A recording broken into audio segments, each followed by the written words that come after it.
Gambler, come have a seat with me, brother. KingGambler. We here. Yes, sir. We are out here, man. Shout out to Gambler, man. I'm glad you got a chance to come out to Mash House. Is this your first or second? First time. First time technically being here at Mash House. Yeah. Dude, welcome to Mash House. This is actually my first time doing interviews, so bear with me just as much. But I think I wanted to just start off and ask, bro, your family, bro, has been one of the biggest support systems of a player that I've seen. Like, Mama Gambler is probably one of the most popular moms on Twitter, dude. Like, she's so cool, man. It's just cool to see the amount of love that you get from your people. Are they a big catalyst in pushing you to keep going and pursuing your dreams in this, man? So yeah, I am real thankful for my parents. The amount of support, whether it be online, offline, they've definitely, been with me to offline events, see me compete in tournaments, especially that they went to KIT. They drove 10 hours to take me to KIT, and we spent a weekend as a family, just, I guess, like vibing with the community, because that was technically one of the last offlines that we saw for this year of 2020, unfortunately, due to COVID. But I mean, even online, like earlier I was playing in the pro competition, and my dad literally was sitting in my room and watched me play every single match. So the amount of support that they have given and shown, not only to me, but even the community, they're real, some of my good friends in the community, they know my parents and they know that they're great people, and they really appreciate also the support. And I think that's a huge thing for, as a player, is having a parent's support, because, definitely it's one of the more like encouraging things that I, have whenever I compete in these tournaments. And, I just it's really thankful, because I do realize that, not everyone's parents are like this, or not everyone's parents are real involved. Yep. And to have my folks be as involved as they are, it's just a wonderful feeling. Hey, man, that's a blessing, dude. Honestly, I can't tell you how wholesome it is to see, the love that you get from them. I was actually at that KIT tournament, dude. I was sick as hell, and when I tell you, like, I'm never sick, I told people that was early January. I honestly feel like I had like early corona, dude. Like, I don't ever get sick. It was some crazy shit. But nonetheless, I still ended up commentating during that tournament. I'm still fairly new into this, so I realized during that tournament that it was a lot that I still don't know, bro. It's a lot of frames I don't know. So now I'm trying to find my niche in this realm. And when did you realize, okay, I can do this? This is something that I want to have a part of my life. I want to compete in. I want to be a strong name in this community going forward. Was it just the love of the game, or was it just you as a competitor? So I definitely started in Mortal Kombat X. It was, I guess, my starter game to the NRS community. Not many people know that, but it's because, when you first start as a player, and I want everyone to understand and realize that you're not gonna, just straight up beat these top players right away. And if you do, then great. It's all about, staying motivated and, staying composed, because a lot of people, composure really does get the best of them. The mental aspect of fighting games, it's all mental at the end of the day when we compete.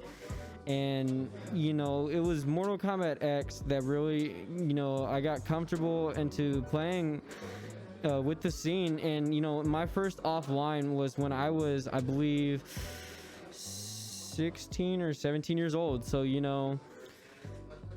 I'm trying to really think, but that offline setting, and if you have not attended an offline, let me tell you that is probably a wonderful experience that you have got to experience at least once. It could be, whether you're just showing up to compete, but it could also just be amazing to just hang out with the people that, really play the game and have the same love for the game as you do.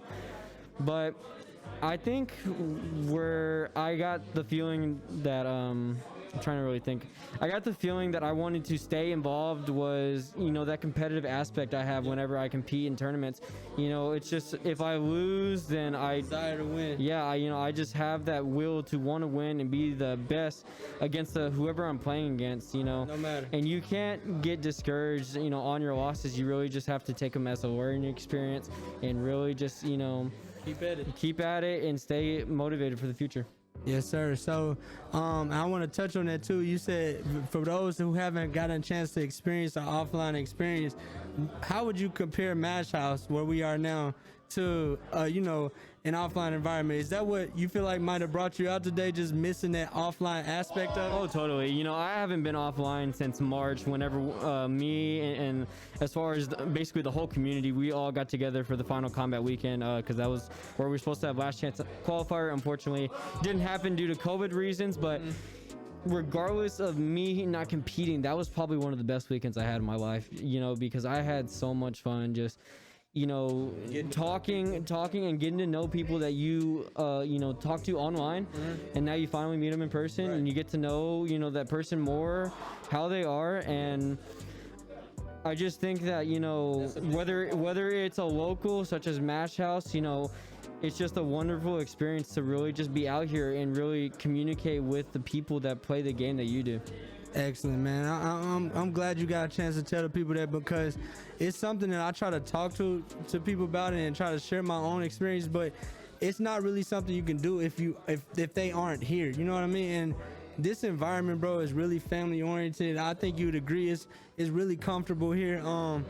You know, of course we got COVID going on, but we're spaced out, we masked up, we got the you know, the sanitizer everywhere, but regardless of all of that, at the end of the day, this is something that we love to do. We love to be around. Even me being somebody newer to the scene, being here and being a part of these guys, because they've always been so helpful. When I do focus on the game, I can ask any of them and they're so knowledgeable about it. Did you really have anybody when you first started out in MKX and moving forward that was teaching you the game specifically in the small nuances of the game? Because there's so much to these games and these mind games that go into MK that people don't really understand on a lower level, or you know, that haven't reached that higher level yet. Was this somebody that was kind of continuing to teach you those small things in the game, or were you just learning those things on your own? Well, I definitely think that it's, you know, definitely there was people along the way that did, you know, help me as a player. I'll go ahead and shout them out real quick.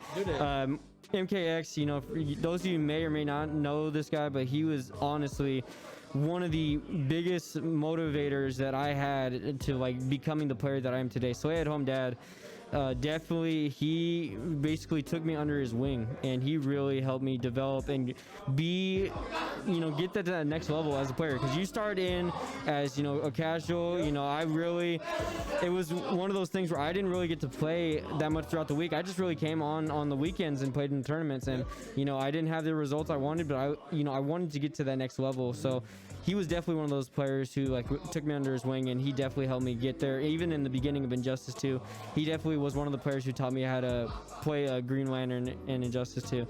And also, you know, Omnis, he was one of the people who introduced me to the offline, you know, Dallas scene. So, you know, he told me about like a local, or he would tell me about, you know, an offline tournament coming up. So he was definitely the person I should thank for helping me get myself out there in front of others and, you know, compete offline. Kevin the Man, another player, you know, he's been a part of the community since Mortal Kombat 9. He knows this stuff, very smart guy, and he's definitely another player that's, you know, really helped me grow as a player. And, you know, you could try to possibly learn stuff on your own, and it could happen, but it will take time. And you know, if you want it to happen faster, it's good to talk. It's good to talk to people that know this game and that have been doing it. I mean, you would agree, right? Right. Yeah. No, totally. So like the players who have like, you know, been there and done it for years, you know, especially you'd be surprised. You know, like if you just have any questions, just straight up reach to like some of these top players. Like, you know, I always, you know, look at my DMs. I'm always on Twitter, and I get some requests, and people will just ask me questions about the game, and I'll be like, hey, I'm happy to help. You know, here's my, you know, thinking or knowledge on it, because it's always good to get another person's point of view on things, and, you know, and you want to just say, hey, I don't quite understand this, can you help me? And I'd be like, to my knowledge, try to help them the best I can. I can attest to that, dude. I was actually one of those people.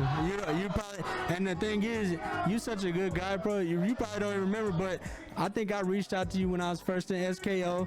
I think I asked for a few games. You played me a few games. You gave me some tips to work on, and I took from that. You know what I mean? I might not have became the best player in the world in one day, but that's not how this shit works. This is something that you got to work at continuously, like somebody in the gym, or somebody, you know, trying to be a heart surgeon or whatever. But this is not something easy. It takes time.